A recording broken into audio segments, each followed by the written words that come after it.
AP liquor కేసులో ఇప్పటివరకు SIT అధికారులు ఏమీ తేల్చలేకపోయారు అన్నది న్యాయమూర్తి సాక్షిగా పరోక్షంగా సిట్ అధికారులే అంగీకరించేశారు. మరో విషయం ఏంటంటే విజయసాయిరెడ్డి వైసీపీకి రాజీనామా చేసి బయటకు వెళ్ళిపోయిన విజయసాయిరెడ్డి తనకు తానుగా ఒక విజిల్ బ్లోయర్గా, అంటే అందరినీ అప్రమత్తం చేసే వ్యక్తిగా, ఏదైనా అవినీతి జరుగుతుంటే అక్రమాలు జరుగుతుంటే అందరినీ ప్రపంచాన్ని సమాజాన్ని అప్రమత్తం చేసే వ్యక్తిగా కొత్తగా తాను ఒక విజిల్ బ్లోవర్ అన్న ఒక ట్యాగ్ ఇచ్చుకున్నారు. అయితే ఈయన్ని ఈ కేసులో A5గా తేల్చేశారు. A5గా విజయసాయిరెడ్డి పేరుని కూడా తెచ్చారు. తాను వైసీపీకి వ్యతిరేకంగా మాట్లాడుతూ ఉండడం, తానే మొత్తం ఈ లిక్కర్స్ కేసులో అందరి విషయాలు బయట పెడతానంటూ చెప్పుకుంటూ ఉన్న నేపథ్యంలో ప్రభుత్వం తనని సాక్షిగానే చూస్తుంది అని అనుకున్నారో ఏమో తెలియదు, కానీ A5గా అయితే చేశారు. అంటే నిందితుడే ఈ కేసులో. సరే, అతన్ని అరెస్ట్ చేస్తారా, లేకుంటే మిగిలిన నిందితులతో వ్యవహరించినట్టుగానే విజయసాయిరెడ్డితో వ్యవహరిస్తుందా ఈ ప్రభుత్వం, లేకుంటే ఆయన కొద్దిగా మినహాయింపులు ఇస్తారా అన్నది ముందు తేలుతుంది. ఒకవేళ అరెస్టు చేయకపోయినప్పటికీ కూడా ఈయన A5గా ఉన్నారు కాబట్టి ఈ కేసు నడిచినంతకాలం విజయసాయిరెడ్డి కూడా కోర్టుల చుట్టూ తిరగాల్సి ఉంటుంది. తనకు తాను విజిల్ బ్లోవర్గా ప్రకటించుకున్నప్పటికీ A5గా అయితే విజయసాయిరెడ్డి దాంట్లో చేరిపోయారు. కసిరెడ్డి రాజశేఖర రెడ్డిని అరెస్ట్ చేసిన తర్వాత ఆ రిమాండ్ రిపోర్ట్లో సిట్ అధికారులు వెల్లడించిన మరికొన్ని అంశాలు కూడా చాలా కీలకంగా ఉన్నాయి. ఇప్పుడు వైఎస్ఆర్ కాంగ్రెస్ పార్టీ ప్రభుత్వం కేవలం తమకు కమిషన్లు ఇచ్చిన వారికి మాత్రమే ఈ లిక్కర్ కొనుగోలు చేసింది. ఆ కంపెనీల నుంచి మాత్రమే లిక్కర్ని కొనుగోలు చేసి ఆ కంపెనీల లిక్కర్ని ఎక్కువగా అమ్మేలాగా ప్రోత్సహించింది. ఇది కూడా ఒక కుమ్మక్కు చేశారు. ఇదంతా ఒక స్కామ్ అంటూ చెప్తూ వచ్చారు. అయితే సేమ్ ఇలాగే తెలుగుదేశం పార్టీ హయాంలో కూడా కేవలం 4 కంపెనీల లిక్కర్ని ఎక్కువగా కొనుగోలు చేశారు అని సిట్ మరి పొరపాటు చేశారో లేకుంటే ఊహించలేదు, కానీ ఆ అంశాన్ని కూడా రాసేశారు. ఒక 4 కంపెనీల పేర్లు చెప్పేసి ఈ కంపెనీలు 2018-19 ఏడాదిలో, అంటే తెలుగుదేశం పార్టీ హయాంలో ఏకంగా ఈ 4 కంపెనీల నుంచి 53% పైగా మద్యాన్ని అప్పటి ప్రభుత్వం కొనుగోలు చేసింది.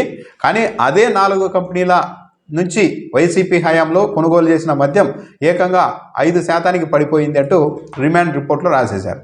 ఇక్కడే గమనించాల్సింది ఏంటంటే వైసీపీ ప్రభుత్వం కొన్ని బ్రాండ్లను మాత్రమే ఎక్కువగా కొనుగోలు చేసి వ్యాపారం చేసింది, కమిషన్లు తీసుకోనని చెప్పారు.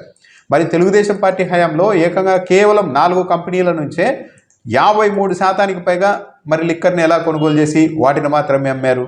అంటే ఆ కంపెనీల నుంచి తెలుగుదేశం పార్టీ పెద్దలు లంచాలు ముడుపులు తీసుకున్నారా? ఏది ఇప్పుడు సిట్టు రిపోర్ట్ వైసీపీ మీద చేస్తున్న అభియోగాన్ని అప్లై చేస్తే మరి అప్పట్లో తెలుగుదేశం పార్టీ పెద్దలు కూడా లంచాలు తీసుకొని ఓ 4 కంపెనీల నుంచే 53% మద్యాన్ని కొనుగోలు చేశారా అన్న ఒక ప్రశ్న కూడా వస్తుంది.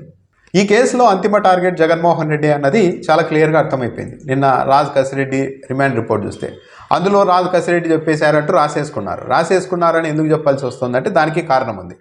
జగన్మోహన్ రెడ్డి కన్సర్న్లోనే అంతా నడిచింది, జగన్మోహన్ రెడ్డి ఆదేశాల మేరకే మేము ఇదంతా చేశాము, అల్టిమేట్గా డబ్బులు జగన్మోహన్ రెడ్డికే వెళ్ళాయి అని రాజ్ కసిరెడ్డి చెప్పారు అంటూ రిమాండ్ రిపోర్ట్లో రాసుకున్నారు. కానీ ఆ రిమాండ్ రిపోర్ట్లో సంతకం చేయడానికి రాజ్ కసిరెడ్డి అంగీకరించలేదు. ఈ విషయాన్ని కూడా రిమాండ్ రిపోర్ట్లో సిట్ అధికారులే కోర్టు దృష్టికి తీసుకెళ్లారు. ఆఖరిలో ఇదంతా రాసుకొని వచ్చి దీనిపైన సంతకం చేయడానికి మాత్రం రాజ్ కసిరెడ్డి అంగీకరించలేదు అని సిట్ అధికారులు క్లియర్గా రాశారు. నిజంగానే రాజ్ కసిరెడ్డి ఈ విషయాలన్నీ చెప్పి ఉంటే మరి సంతకం చేయడానికి ఆయన ఎందుకు నిరాకరిస్తారు? రాజ్ కసిరెడ్డి ఇష్టపూర్వకంగానే జగన్మోహన్ రెడ్డి ప్రమేయం ఉంది, వాళ్ళ ప్రమేయం ఉంది, ఇదంతా జరిగింది అని అంగీకరించి ఉంటే మరి సంతకం ఎందుకు చేయరు?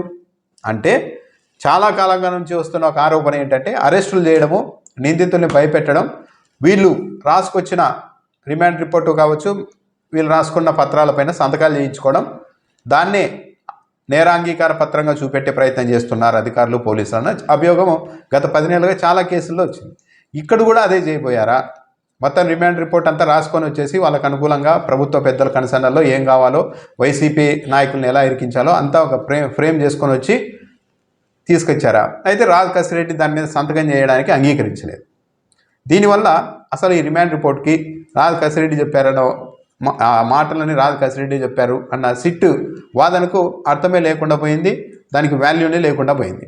నిజంగా ఇష్టపూర్వకంగా ఆయన చెప్పి ఉంటే సంతకం చేయాలి కదా, చేయలేదు. అంటే ఇదంతా ఒక బలవంతంగా చేయబోయారు అన్నది కూడా చాలా క్లియర్గా అర్థమవుతోంది. రాజ్ కసిరెడ్డిని న్యాయమూర్తి ముందు ప్రవేశపెట్టిన సమయంలో కూడా హైడ్రామా నడిచింది. ఒక విధంగా న్యాయమూర్తి నుంచి వచ్చిన ప్రశ్నలకు సిట్ అధికారులు, ప్రభుత్వ లాయర్లు సమాధానం చెప్పలేక ఇబ్బంది పడ్డారు. న్యాయమూర్తి ఒకటే ప్రశ్న అడిగారు, ఇంత పెద్ద స్కామ్ జరిగిందంటున్నారు కదా, ఇప్పటి వరకు ఎంత నగదు, ఎంత బంగారం, ఏ సామాగ్రిని మీరు సీజ్ చేశారు అని ప్రశ్నించారు న్యాయమూర్తి.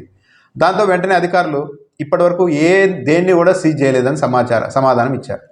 దాంతో న్యాయమూర్తి ఒక విధంగా విస్మయానికి గురయ్యారు. సెప్టెంబర్లో కేసు పెట్టారు గత ఏడాది. అప్పటి నుండి దర్యాప్తు చేస్తూనే ఉన్నారు. 3,200 కోట్ల రూపాయల కుంభకోణం అంటూ ఉన్నారు. అనేక మందిని విచారించారు. కానీ ఇప్పటివరకు నగదు కానీ బంగారం కానీ ఏ సామాగ్రి కానీ సీజ్ చేయలేదంటే ఇదేంటి, మరి ఎలా జరిగింది అవినీతి అని న్యాయమూర్తి ప్రశ్నించేశారు. అంటే మీకు మీరుగా 3,200 కోట్ల రూపాయల కుంభకోణం జరిగింది అని ఊహించేసుకొని ఇవన్నీ చేస్తూ ఉన్నారా, ఈ అరెస్టులు ఇవన్నీ అని న్యాయమూర్తి ప్రశ్నిస్తే అక్కడి నుంచి ఎలాంటి సమాధానం లేదు. రిమాండ్ రిపోర్టు కూడా పూర్తిగా తప్పులతో నిండి ఉండడం పైన కూడా న్యాయమూర్తి తీవ్ర అసహనం వ్యక్తం చేశారు. ఒక దశలో ఈ రిమాండ్ రిపోర్టులోని తప్పులన్నీ చూసిన తర్వాత న్యాయమూర్తి బెంచ్ దిగి వెళ్ళిపోయారు. దాంతో హుటాహుటిన అడ్వకేట్ జనరల్ దమ్మాలపాటి శ్రీనివాస్ వచ్చారు. దమ్మాలపాటి శ్రీనివాస్తో కొన్ని పేరాలు చదివించారు న్యాయమూర్తి, ఆ రిమాండ్ రిపోర్టులోని చదవండి అని. దాంతో దమ్మాలపాటి శ్రీనివాస్ కూడా తప్పులన్నీ గుర్తించేశారు. ఆయన పోలీసుల మీద తీవ్ర ఆగ్రహం వ్యక్తం చేశారు. ఇలా నిందితుల పేర్లు లేకుండా, పేజీల నెంబర్లు లేకుండా ఇష్టానుసారం రిమాండ్ రిపోర్ట్ తయారు చేస్తే కోర్టులో మేమెలా వాదించాలి అంటూ ఆయన ఒక విధంగా ఆగ్రహం వ్యక్తం చేశారు పోలీసుల మీద. ఆ రిమాండ్ రిపోర్టును, పోలీసులు ఇచ్చిన రిమాండ్ రిపోర్టును పక్కన పడేశారు. అలా జరిగింది. అంటే ఈ మొత్తం ఓవరాల్గా చూస్తూ ఉంటే ఇది కేవలం కొందరు వ్యక్తుల్ని అరెస్ట్ చేయాలి ఎట్టి పరిస్థితుల్లో అన్న ఉద్దేశంతోనే ఈ కేసును నడిపిస్తూ ఉన్నట్టుగా ఉంది. కానీ ఇప్పటివరకు ఎలాంటి సాంకేతికంగా ఎలాంటి ఆధారాల్ని సిట్టు సేకరించలేదు అన్నది స్పష్టంగా అర్థమవుతోంది. ఒకవేళ సేకరించి ఉంటే రిమాండ్ రిపోర్ట్లో వాటిని న్యాయమూర్తి అడిగినప్పుడైనా ప్రస్తావించి ఉండేవాళ్ళు.